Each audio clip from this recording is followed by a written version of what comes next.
Before you delve into commenting on Trump, on President Trump,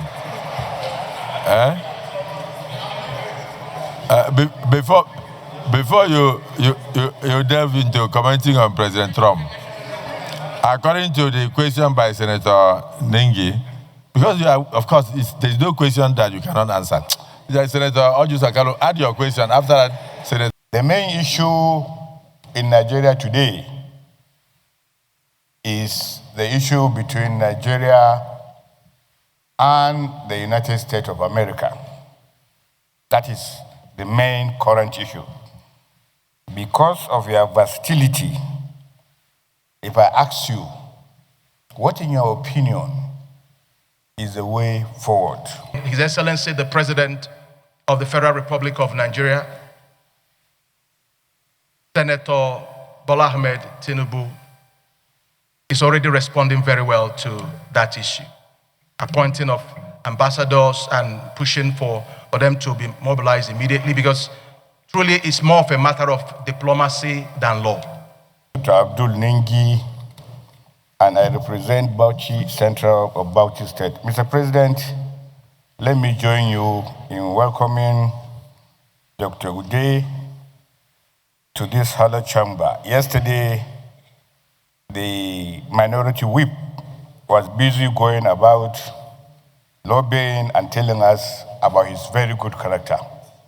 And today, from his CV, and especially what he said during his days as a NYC member in Adamawa, gladdens my heart, because he said he was in Tongo, a local government I know, and Binos, and the legal business that he set up, gladdens my heart that this is a person that is truly a Nigerian. My question is, Dr. Ude, the main issue in Nigeria today is the issue between Nigeria and the United States of America. That is the main current issue. Because of your versatility, if I ask you, what in your opinion is the way forward? Thank you. Before you delve into commenting on Trump, on President Trump,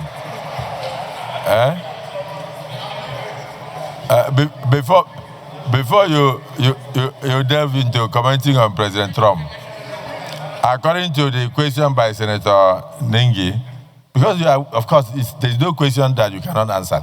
Senator Ojusakalo, add your question. After that, Senator Alero. There's no question he cannot answer. Thank you. My name is Ojikalo. I represent Abia North. My own is not questioned. My own is to commend the young man, because he has done very well. Senators should be proud for Nigerians like this. This man at 43 is Attorney General of Enugu State. We need not to be asking him questions, because from his CV, what is here? What is here? Allow me to speak my opinion. That is your problem. What is here? There's no order. I'm in the right direction. Please, allow me to speak my opinion. I'm confining myself. What is here? I'm speaking volume about this gentleman standing here. He is currently the Attorney General of Enugu State. That is a #1 commissioner in Enugu State. And we cannot joke with him. He's a senior advocate of Nigeria and a member of Inner Bar. He's a member of Inner Bar. When we see people, and this gentleman has come to the floor of the Senate to appreciate his father and mother. How many nominees have appreciated their father and mother? This is the first since I started being in this Senate. So I urge my colleagues to ask this gentleman to take a bow and go. Mr. President is waiting. Thank you, Mr. President. Distinguished Senator Ojusakalo is not somebody who talks anyhow. A very serious-minded legislator. And what you have just done almost brought tears to my eyes.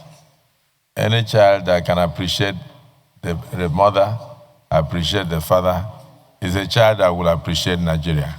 So I believe you were in order. So I rule you in of order. Senator Aliru. Thank you, Mr. President, my distinguished colleagues. Let me join my colleagues and first of all commending Mr. President for appointing somebody very, very competent. And let me also commend the nominee for achieving academic excellence from what I have seen in CV. Mr. President, distinguished colleagues, I want to ask a question. And the question I want to ask is, there has been a clamor for over 20 years that the office of the Attorney General of the Federation should be separated so that there will be Attorney General for the Federation and Attorney General for federal government. I want to ask the nominee, what is his view? Because I could recall Enugu State is one of the states that is seriously pushing for the separation of the office of the Attorney General of the federal government and that of the Federation. And as far back as 2014, there was a national conference. And in that national conference, recommendations were made that the office of the Attorney General of the Federation should be separated. Yeah. If I say office of Attorney General, it includes the minister. The office of the Attorney General of the Federation or the minister of the Federation should be separated from that of the federal government and the Federation. So I want to know his view. And secondly, I look at his CV and all the attachment. I have not seen the slip from the Code of Conduct Bureau. And this is a constitutional requirement. I don't know whether it is an oversight that public officers should declare their assets before assumption of office. I'm sure in the next 2 or 3 days, once we finish this screening exercise, Mr. President will swear you in. And I want to know whether you have declared your asset. If you have not, it is very important you do that. That's my advice. Thank you, Mr. President. Conduct, which is a mandatory requirement. And then you go to answer the very valuable question of Attorney General of the Federation and Attorney General of the Federal Government of Nigeria. Because the same glamour also goes to the office of Accountant General of the Federation and Accountant General for the Federal Government of Nigeria. People believe that the two should be separated. So that's I think those are very germane questions. The only one I would like you to dodge for now is commenting on Trump. Go on.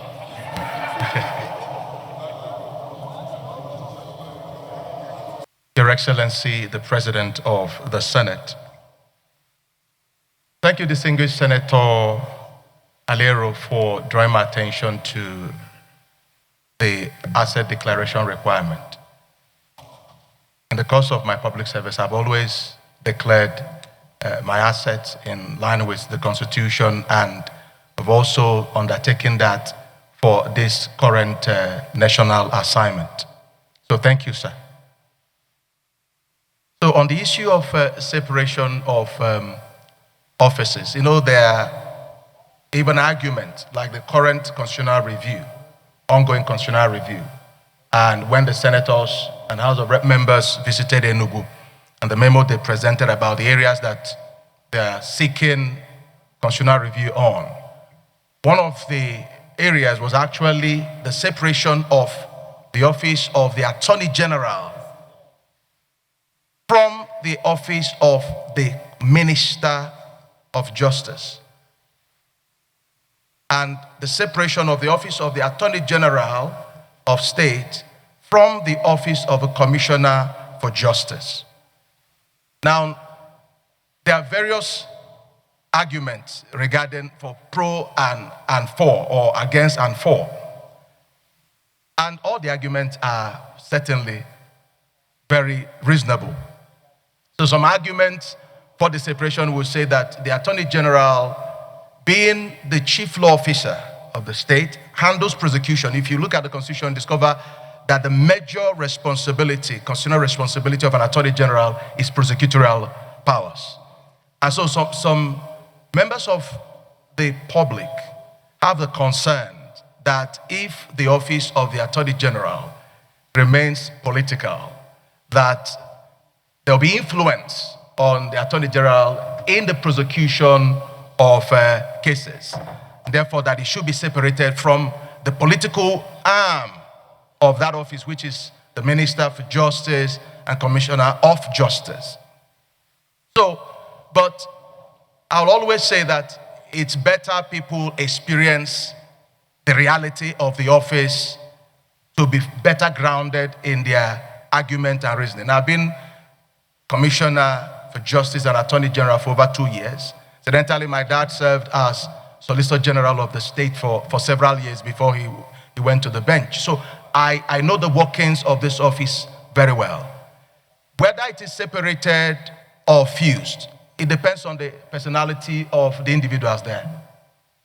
Of course, even if it's an Attorney General that is not political, even if it's within the civil service, and the person does not have character, there will still be influence. Will the person not be appointed by an individual? And it will still, the person that appoints will still have influence.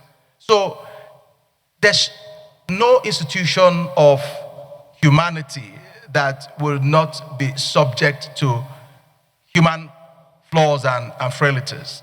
So whether we choose to have them as one or separate them, they will still be subject to what every human being is subject to, the weaknesses of humans and the background and the personalities of the occupiers of the office. But one thing I can say is that I've served in the office of the Attorney General Commissioner for Justice with integrity, with the fear of God, creditably, and performing, knowing that justice is a matter that is divine. In handling it, one must fear God, and one must remember that if justice is miscarried, it can affect,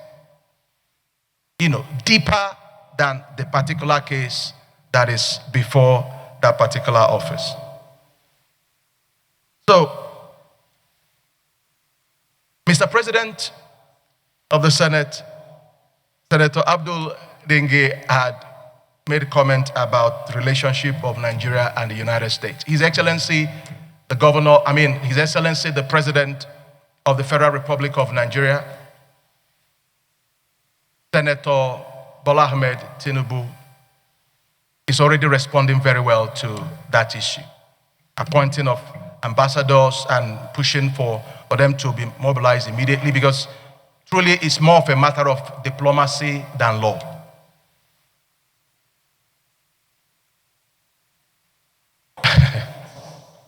Finally, distinguished Senator Asokwo. Yes, Mr. President of the Senate, sir, we have the privilege of having a leader of the National Assembly, chairman of the National Assembly, that is also a lawyer. You understand that law is quite very broad, very, very broad. So if you're a good lawyer, you should be able to fit in to any job description and do well, because there's law of every walk of life. But beyond that, beyond my strong background in law, I have very strong background in research and academics, very strong background in governance, many years of governance experience. As a public servant, I've held various offices, but beyond that, as a development expert, having worked with various international organizations and supporting government of the state, there's no state of the federation that I've not worked for, none.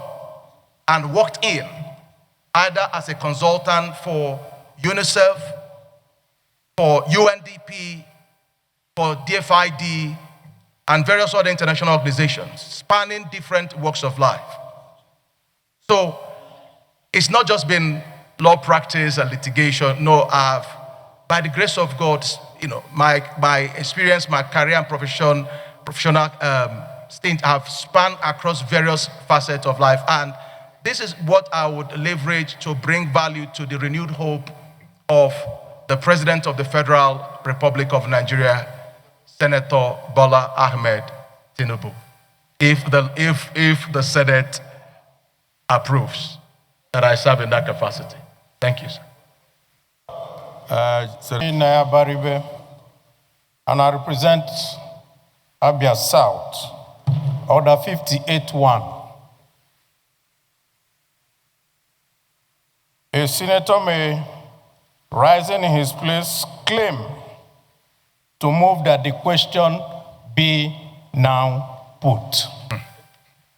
I so move. Reading that order. Let me read the real order for you. It says, after a question has been proposed, a senator rising in his place may claim to move that the question be now put, and unless it shall appear to the chair that such motion is an abuse of the rules of the Senate, or an infringement of the rights of the minority, the motion that the question be now put shall be put forward, shall be put forthwith and decided without amendment or debate, notwithstanding that the mover had no opportunity to make his reply. Well, if it is not an infringement on the rights of the minorities,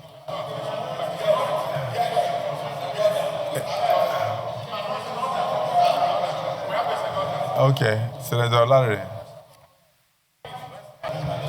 Very distinguished colleagues, my name is Kamarudin Olalelo Yewume. I represent also West Territorial District of Osun State. Mr. President, I stand to second the motion moved by the... It is a motion. It's a motion. Yes, it's a motion. It's a motion. Moved by Senator Abaribe.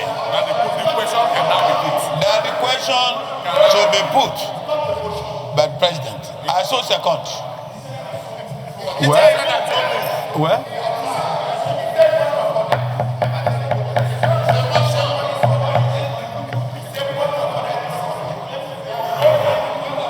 The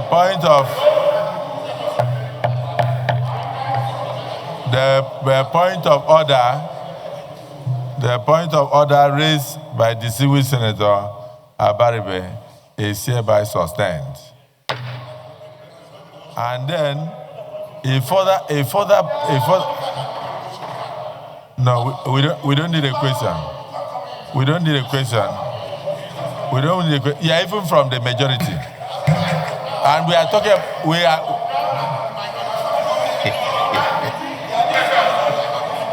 okay. Well, is it the view of the Senate that there is no minority infringement? Is it the view of the Senate that the nominee, being so versatile and being able to dodge the Trump question, be now allowed to take a bow? Those in support say aye, and those against say nay. The ayes have it. The nominee can now take a bow.